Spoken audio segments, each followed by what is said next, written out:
সুশাসনের বড়ই অভাব। কেউ তার নিজের দেশের ভিতরে সুশাসন করলে অন্যের দিকে আবার জুলুমের হাত পাড়ে। জুলুমে জুলুমে বলতে গেলে গোটা দুনিয়াই ভরে গেছে। বিশেষ করে যারা নিজেদেরকে তুলনামূলকভাবে শক্তিশালী মনে করে, কেউ আবার ক্ষমতায় অধিষ্ঠিত থাকে, তারাই কার্যত মানুষের উপরে জুলুম করে থাকে। মানবতার উৎস আল্লাহ তাআলার সৃষ্ট একজন মানব এবং একজন মানবী। এই মহামানব হচ্ছেন মানব জাতির আদি পিতা হযরতে আদম আলাইহিস সালাম এবং তার সঙ্গিনী হযরতে হাওয়া আলাইহিস সালাম। এই দুইজন দুনিয়া পয়দা হয়েছেন, তাদের কোনো পিতামাতা ছিলেন না। তারাই প্রথম পিতা, তারাই প্রথম মাতা। পরবর্তীতে দুনিয়াতে যাদেরই আগমন ঘটেছে তারা সকলেই এই দুজনের বংশধর। এদিক থেকে বিবেচনা করলে আমাদের রক্ত এক এবং অভিন্ন। সময়ের পরিক্রমায় মানব জাতির চিরশত্রু আল্লাহ যাকে আদুউম মুবিন বলেছেন, সুস্পষ্ট দুশমন শয়তান মানুষের মধ্যে প্রবেশ করে মানব জাতির মধ্যে বিভ্রান্তি এবং বিশৃঙ্খলা তৈরি করেছে। মানব জাতির জন্য আল্লাহ তাআলা যুগে যুগে নবীও পাঠিয়েছেন এবং তার সাথে শাসনের বিধান আসমানি কিতাবও পাঠিয়েছেন। যেহেতু আল্লাহ তাআলা মানব জাতিকে পয়দা করেছেন, মহান আল্লাহর চাইতে মানব জাতির প্রয়োজন অন্য কেউ বোঝার প্রশ্নই উঠে না। যেহেতু আল্লাহ তাআলা তার সকল সৃষ্টির উপর মানব জাতিকে শ্রেষ্ঠত্ব প্রদান করেছেন, কাজেই এই শ্রেষ্ঠ জাতিকে আল্লাহ তাআলা সবচেয়ে বেশি ভালোবাসেন, এটাই প্রমাণিত।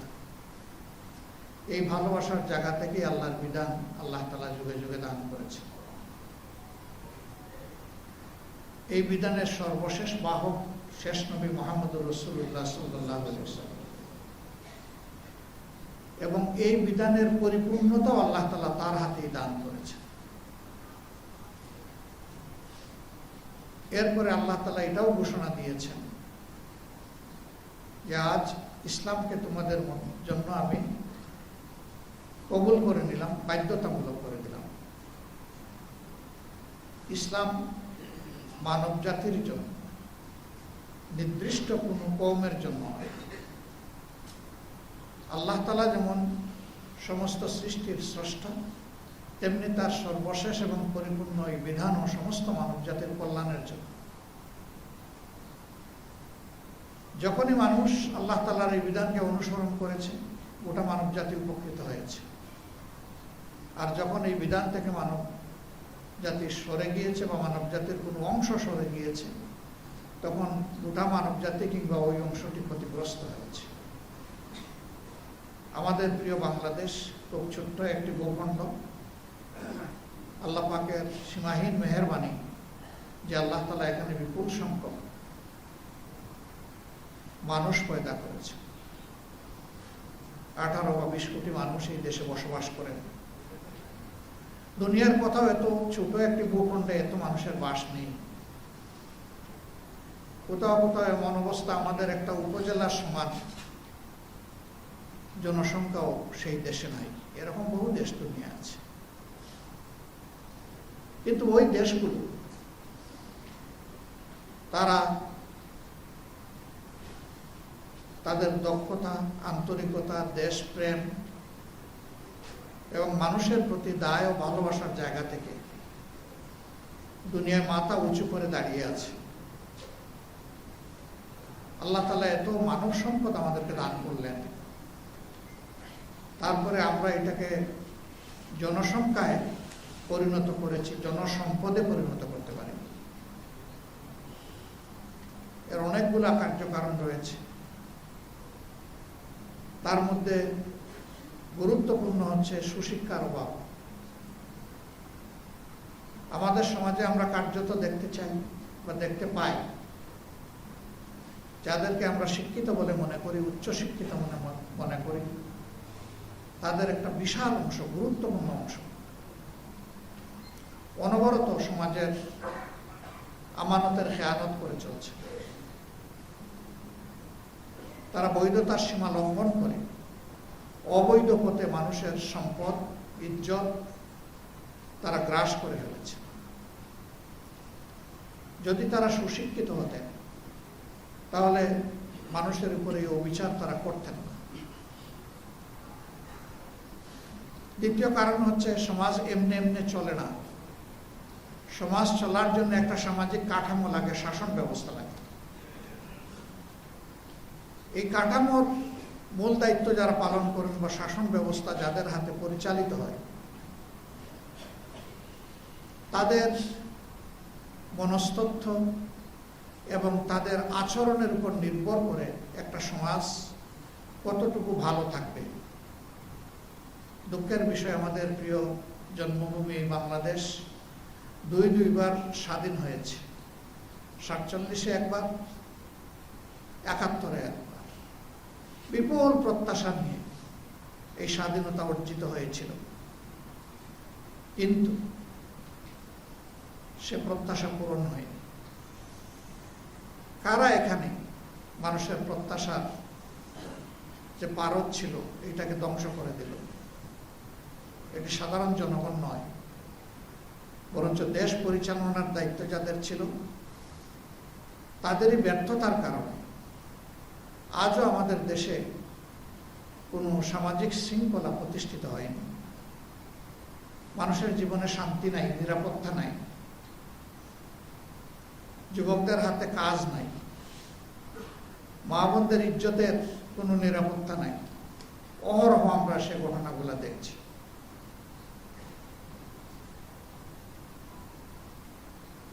বহু ত্যাগ তিতিক্ষার পর 24শে জুলাই গণ অভ্যুত্থানের পর মানুষ বড় আশায় বুক বেঁধেছিল যে এতগুলা মানুষের ত্যাগ এবং জীবনের বিনিময়ে আমরা একটা পরিবর্তন পেয়েছি, এখন বাংলাদেশ আগামীতে সঠিক পথে পরিচালিত হবে। ইতিমধ্যেই এবছরের 12 ফেব্রুয়ারি সাধারণ নির্বাচন এবং সংস্কার পরিষদের সংস্কারের জন্য গণভোট অনুষ্ঠিত হয়েছে। একই দিনে জনগণ 2টি ভোট দিল, একটা ভোটের মূল্যায়ন হলো, আর একটা ভোট ফেলে দেওয়া হলো। অথচ দুইটার কোনোটাই অগুরুত্বপূর্ণ নয়, বরঞ্চ শাসনের যে ধারা অতীতের শাসকদেরকে ফেসিবাদী করে তুলেছিল, এবার জনগণ চেয়েছিল সেই ধারার পরিবর্তন হোক, এবং এই পরিবর্তনের জন্য ব্যাপক সংস্কার অপরিহার্য। দীর্ঘদিন জাতীয় ঐক্যমত্য পরিষদে দেশের সকল গুরুত্বপূর্ণ দল একত্রিত হয়ে 31টি দল মাসের পর মাস ডায়ালগের পরে যে চার্টার তৈরি হলো, তার উপরেই গণভোট অনুষ্ঠিত হবে। কিন্তু আফসোস, বর্তমান সরকারি দল প্রায় 70% জনগণের এই মতকে অগ্রাহ্য করল। ফলে আমরা যেখানে ছিলাম সেখানেই থেকে গেলাম, কোনো পরিবর্তন আসলো না। হয়তো কেউ কেউ বলবেন যে 4 মাসের সরকার, আমরা তো অপেক্ষা করতে পারি, কিন্তু না, ফাউন্ডেশনের উপরেই একটা দেশ এবং রাষ্ট্র চলে। আমরা সবাই জানি একটা গুরুত্বপূর্ণ phrase, morning shows the day. দিনটি কেমন যাবে সকালবেলায় তা বলে দেবে। সরকার মৌলিক পরিবর্তনের সকল বিষয়কে ইতিমধ্যে অগ্রাহ্য করেছে। স্বাধীন বিচার বিভাগ তারা চাচ্ছে না, স্বাধীন দুর্নীতি দমন কমিশন চাচ্ছেন না, স্বাধীন মানবাধিকার কমিশন চাচ্ছেন না, স্বাধীন গুম কমিশন চাচ্ছেন না, স্বাধীন নির্বাচন কমিশন চাচ্ছেন না। এইভাবে গুরুত্বপূর্ণ যে জায়গাগুলোর কারণে ফেসিবাদ কায়েম হয়েছিল সেই সব জায়গায় আগের মতো জায়গায় থেকে গেল। জনগণ শুধু হতাশ নয়, ক্ষুব্ধ। প্রথমত তাদের ভোটের মূল্যায়ন কেন করা হলো না? বর্তমান সরকারি দল বিরোধী দল সকলেই তো নির্বাচনের আগে বলেছেন যে আমরা গণভোট মানি এবং আপনারা গণভোটে হা বলুন। তো গণভোটকে যারা গ্রহণ করে নিয়েছে এই আহ্বান সাড়া দিয়ে তারা তো ভোট দিল, 70% মানুষ হা বলল, তাহলে সেই ভোট এখন অগ্রাহ্য হবে কেন? স্বাধীন বাংলাদেশের ইতিহাসে এটা 4র্থ গণভোট। প্রথম গণভোটটি অনুষ্ঠিত হয়েছিল জেনারেল জিয়াউর রহমান সাহেব যখন মার্শাল ল অ্যাডমিনিস্ট্রেটর, তার হাতে। দ্বিতীয় গণভোট হোসেন মোহাম্মদ এরশাদের হাতে, উনিও মার্শাল ল অ্যাডমিনিস্ট্রেটর। তৃতীয় গণভোট মরহুমা বেগম খালেদা জিয়ার হাতে। আর 4র্থ গণভোট হয়েছে একটা নির্দলীয় সরকারের হাতে। সেই গণভোটই মানা হলো না। ফলে জাতীয় জীবনে সংকট তৈরি হয়েছে। আমরা বিরোধী দলের পক্ষ থেকে বারবার এ দাবি উত্থাপন করেছি, এ নিয়ে সংসদে নোটিশ দিয়ে আলোচনা করেছি, কিন্তু শেষ পর্যন্ত 2/3 জুড়ে সরকারি দল আমাদের সমস্ত কিছু অগ্রাহ্য করেছে। এবং জনগণের দেওয়া রায়কে সরকারি দল অগ্রাহ্য করলেও আমরা অগ্রাহ্য করব না। আমরা এই জন্য জনগণের পার্লামেন্টে বিষয়টা, অর্থাৎ জনগণের কাছে বিষয়টা নিয়ে আমরা এসেছি। ইতিমধ্যে এই দাবি বাস্তবায়নের জন্য 11 দলীয় ঐক্যের পক্ষ থেকে ধারাবাহিক কর্মসূচি পালন করছি। এটা কোনো দলের জন্য নয়, কোনো ঐক্য জোটের জন্যও নয়, এই দাবি জনগণের জন্য। এই রায় দিয়েছে জনগণ, জনগণের স্বার্থেই এই দাবি বাস্তবিত হতে হবে। এর সাথে মৌলিক যে সংস্কারগুলো আরো আছে সেগুলোও করতে হবে। ক্ষমতার ভারসাম্য আনতে হবে। কেউ যাতে দুর্দান্ত ফেসিবাদী হয়ে উঠতে না পারে, জনগণের জীবন সম্পদ এবং ইজ্জত নিয়ে যাতে কেউ খেলতে না পারে, তার ওয়ারেন্টির জন্যই এই পরিবর্তন বা সংস্কার অপরিহার্য। আমরা প্রিয় দেশবাসীকে বলবো, নিজেদের এই অধিকার আদায়ে আপনারা অনড় থাকুন। আমরা আপনাদের সাথে আছি, আপনারাও আমাদের সাথে থাকবেন ইনশাআল্লাহ। সমাজ ভালো নেই। আজকে বলতে গেলে দুধের শিশু 5 বছর 7 বছর যাদের বয়স, মেয়ে শিশুদেরকে দর্শন করা হচ্ছে, তারপরে খুন করা হচ্ছে। এই গত পরশুদিনও ঘরে ঢুকে লুটকে পড়ে মা মেয়ে সহ 4 জনকে খুন করা হয়েছে গতকাল। এটা রায়পুরে সম্ভবত গত 21 তারিখ শাহঘাটায়, গাইবান্ধার শাহঘাটায় স্কুলের কমিটি দখল করার লালসা পূরণ করার জন্য ইসলামী ছাত্র শিবিরের একজন তরুণ দায়িত্বশীলকে খুন করা হয়েছে। ঘটনাস্থলে দিনের বেলা আপুসের কথা বলে ডেকে নিয়ে। এই সাইফুল্লাহ বাড়ি দুনিয়া থেকে চলে গেছে, তার মায়ের বুক খালি হয়ে গেছে। গাইবান্ধার মানুষ এটা মেনে নেয়নি। তারা প্রতিবাদ করেছে, রিয়াক্ট করেছে।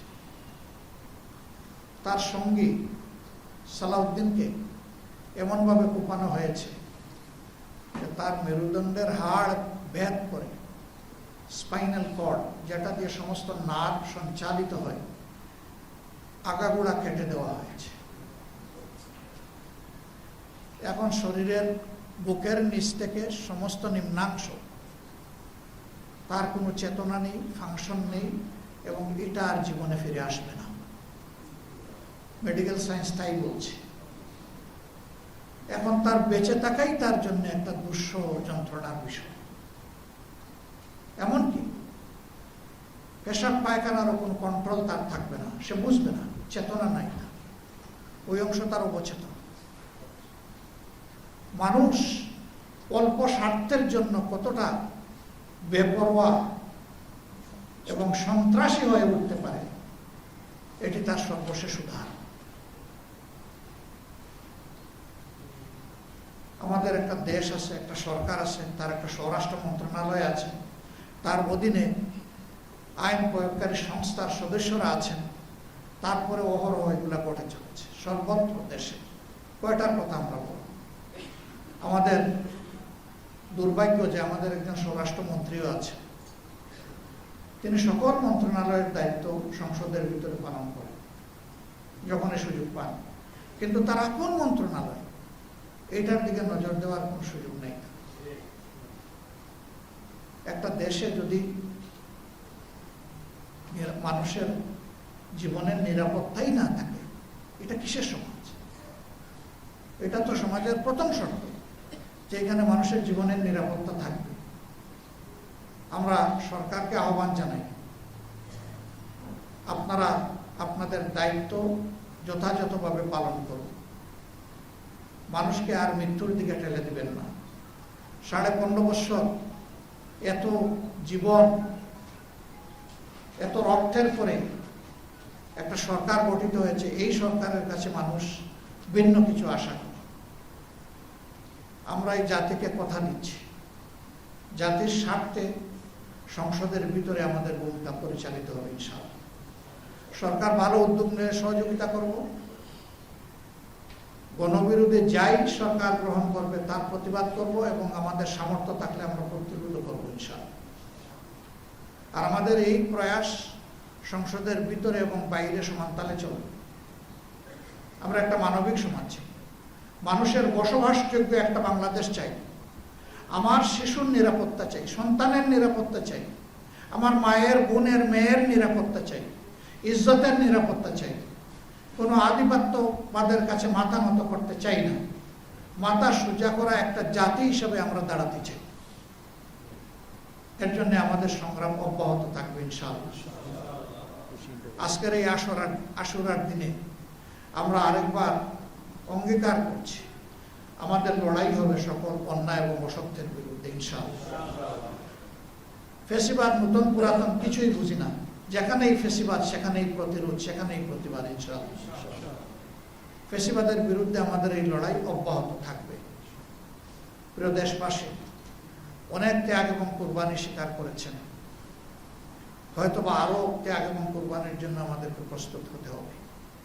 কেউ যদি আমাদের ন্যায্য অধিকার না দেয়, আমরা চুপ করে বসে থাকবো না। সেই অধিকার আদায়ের জন্য আমাদের লড়াই চলবে ইনশাআল্লাহ। আমরা দেশবাসীর সাথে আছি এবং দেশবাসীকেও আমরা আহ্বান জানাবো, যতক্ষণ পর্যন্ত ন্যায় এবং কল্যাণের উপরে, দেশের স্বার্থের উপরে, আমাদের স্বাধীনতা সার্বভৌমত্বের পক্ষে আমাদের ভূমিকা থাকবে, আপনারা আমাদেরকে দোয়া করবেন, আপনারা আমাদেরকে সহযোগিতা করবেন, আপনারা আমাদের পাশে থাকবেন। কিন্তু যদি দেখেন যে আমাদের কোনো কার্যকলাপ দেশ এবং জাতির বিপক্ষে হচ্ছে, আমাদের সমালোচনা করবেন, আমাদের ভুল ধরে দিবেন, প্রয়োজনে আপনারা প্রতিবাদও করবেন, আমরা স্বাগত জানাব। প্রিয় বাংলাদেশকে আল্লাহ তাআলা সকল ধরনের ফেসিবাদের হাত থেকে মুক্ত করে দিন। প্রিয় বাংলাদেশকে একটা বসবাসযোগ্য সম্মানের জাতি হিসাবে মাথা উঁচু করে আল্লাহ তাআলা আমাদেরকে দাঁড়ানোর তৌফিক দান করুন। আমাদের সীমান্তে কিছু সমস্যা আছে, আলহামদুলিল্লাহ আমাদের দেশবাসী ঐক্যবদ্ধ, মুসলিমে ও বিজিবির পাশে গোটা দেশবাসী আছে। আমরা মহান আল্লাহর সাহায্যে সকল ধরনের হেজিমনিকে আমরা ইনশাআল্লাহ রুখে দিতে পারব। শুধু প্রয়োজন জাতীয় ঐক্যের। এই জন্যে জাতীয় স্বার্থের জায়গাগুলোতে সরকারি দল বিরোধী দল বুঝি না, এই জায়গায় আমাদেরকে ঐক্যবদ্ধ থাকতে হবে ইনশাআল্লাহ। আল্লাহ তাআলা আমাদেরকে সাহায্য করুন। সাংবাদিক বন্ধুরা কষ্ট করে এসেছেন, আপনাদেরকে ধন্যবাদ। এই সময়টা আপনাদের জন্য বড় কষ্টের। রাত্রে 1-2টা পর্যন্ত দায়িত্ব পালন করে আবার সকালবেলা 9টায় এসে আমাদের ডাকে সাড়া দেওয়া অনেক কষ্টের। এই যে বিশাল কষ্ট স্বীকার করে এখানে এসেছেন, আপনাদেরকে অসংখ্য ধন্যবাদ। আপনাদের মাধ্যমে আমাদের কথাগুলো ছড়িয়ে যাক সকলের কাছে। আল্লাহ হাফিজ। বাংলাদেশ জিন্দাবাদ। আসসালামু আলাইকুম ওয়া রাহমাতুল্লাহি ওয়া বারাকাতুহু।